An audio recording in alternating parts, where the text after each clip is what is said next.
Hi everyone, it's Ali here again. So good to be back for another video. In this video, I want to look at the Nashville number system. I've used this system a bit before in the Behind the Song series to analyse some of those songs. So if you've seen those videos and wondered how I was actually analysing those songs, I'm going to show you that system in this video. It's very similar to the Roman numeral and figured bass systems that you may have heard of before, but it's a lot easier to use. So I want to show you that system, and so you can take some of the songs that you like and analyse those at the end of this video. It'll also be helpful just generally in your playing as well. So all that's coming up after the intro.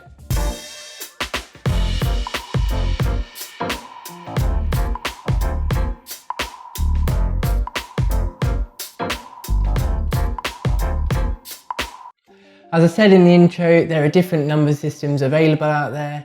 Today we're going to look at the Nashville number system, which, although is very similar to the Roman numeral and figured bass systems, is a little bit different and probably a little bit easier for you to pick up. But a bit of history first.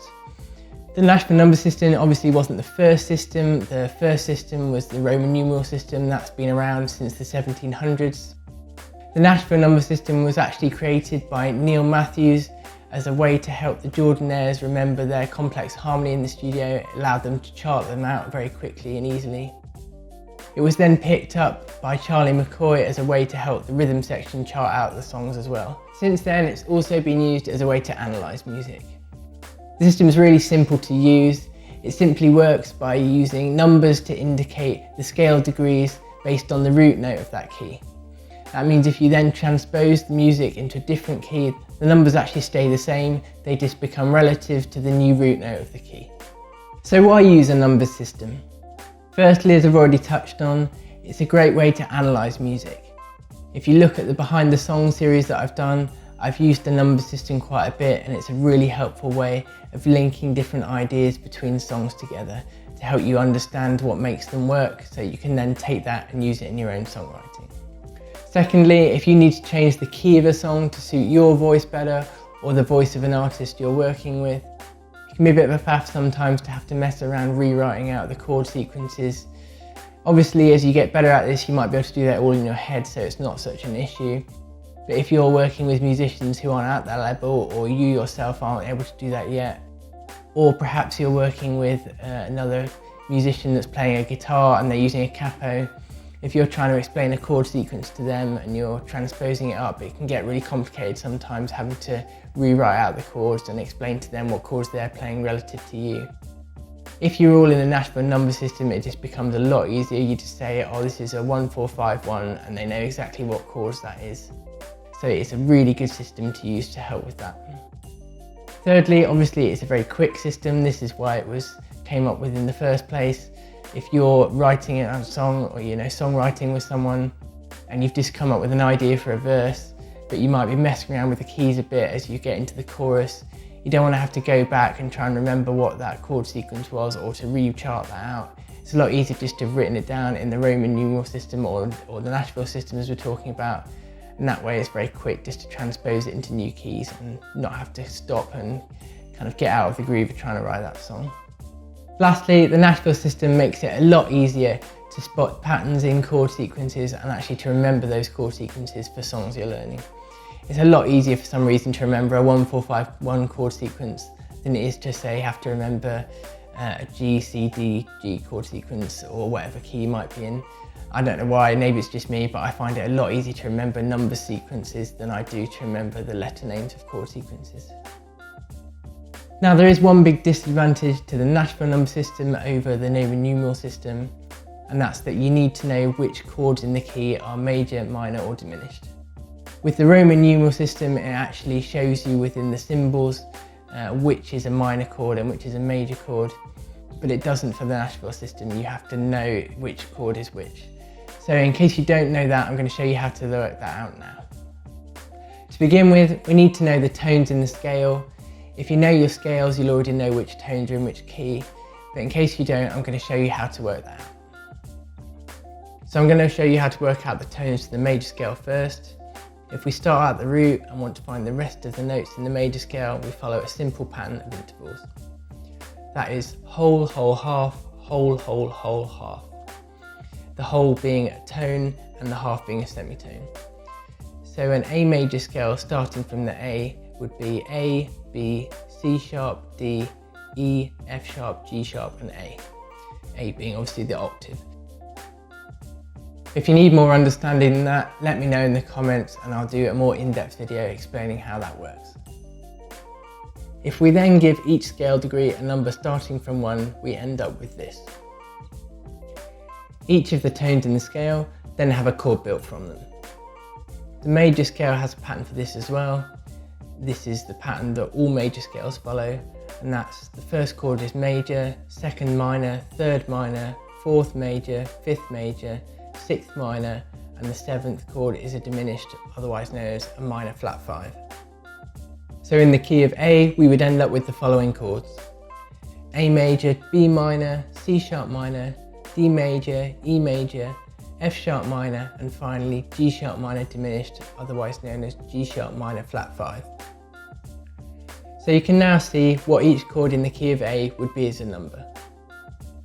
So if we take a basic chord sequence such as A major, D major, F sharp minor, E major, the A major would become a 1 chord, the D major would become a 4 chord, the F sharp minor would become a 6 chord, and the E major would become a 5 chord. We would then refer to this sequence as a 1, 4, 6, 5. That's a very common chord sequence and you'll hear it used over and over again in different songs. So what happens if you're in a minor key? Now traditionally the Nashville number system doesn't actually change whether you're in a minor or a major key, they actually just use the same numbers for both.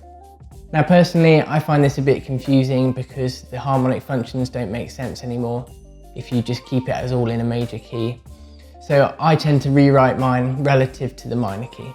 So I'm now going to show you how I'd go about that. If we take a basic chord sequence of F sharp minor, D major, E major, if we referred to that relative to the key of A major, that would give us a 6, 4, 5. Now personally I don't like that, so I would write it relative to the key of F sharp minor, which would give us a 1, 6, 7. So let's take a look at the chord sequence to a song so you can see how all this works in practice. I'm going to use Lego House by Ed Sheeran for this example. This song is in the key of B. I'm not going to explain how I know that in this video. I'll do a separate video on that later if you want to know how you'd find out what key a song is in.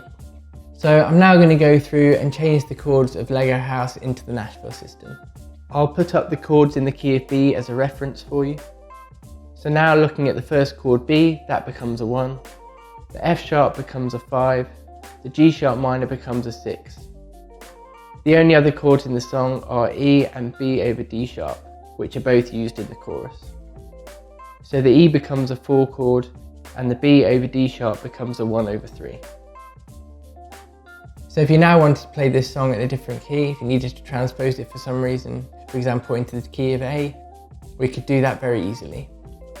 The 1 chord is an A, the 5 chord is an E, the 6 chord is an F sharp minor, the 4 chord is a D, and finally the 1 over 3 becomes an A over C sharp. That's how simple it is once you have things written out in the Nashville system. What about 7th chords? 7th chords always follow the same pattern for each key and they are as follows. Major 7, minor 7, minor 7, major 7, dominant 7, minor 7, and finally minor 7 flat 5. So if we were to write the 7th chords out for the key of A, we would get the following chords. The 7th is noted with superscript so as not to confuse the reader. Other chord qualities are also written using the superscript, for example a 9th chord. So what happens if a song includes chords outside of the key, otherwise known as non-diatonic chords? If a song includes chords out of the key, additional notation is needed. For example, if you're in the key of G but a song includes an F chord which is outside of the key, if we look at the chords in the key of G, we see that the 7th chord is an F sharp diminished. So to get an F chord, we simply notate it as a flat 7 major. If a chord is changing quality, for example from major to minor, a minus symbol or lowercase m is used. For example, an F minor chord in the key of G would become flat 7 minor, where the dash is used to identify the minor chord. It can also be written with a lowercase m, flat 7 minor. If a chord is changing from minor to major, a triangle or capital M is used. So to see how this works in practice, let's take a look at a song that uses chords from outside of the key. For this example, I'm going to take a look at Coldplay's song Yellow. This song is in the key of B major, and the verse sequence is B major, F sharp major 6 and E major 7. Using the Nashville system, this would be written 1, 5, 4. Notice that the superscript numbers give us the chord quality. If we go to the outro of the song, it goes back to the first verse, but the F sharp major 6 chord is changed to an F sharp minor 11. Using the Nashville system, this would be written 1, 5 minor 11, 4. So that's all there is to it. It's really that simple. I use the Nashville system all the time now because of how simple it is, particularly when changing keys. I find it extremely helpful. If you've not tried using it before, I'd recommend having a go. It probably won't take you long to pick it up. It really is quite simple.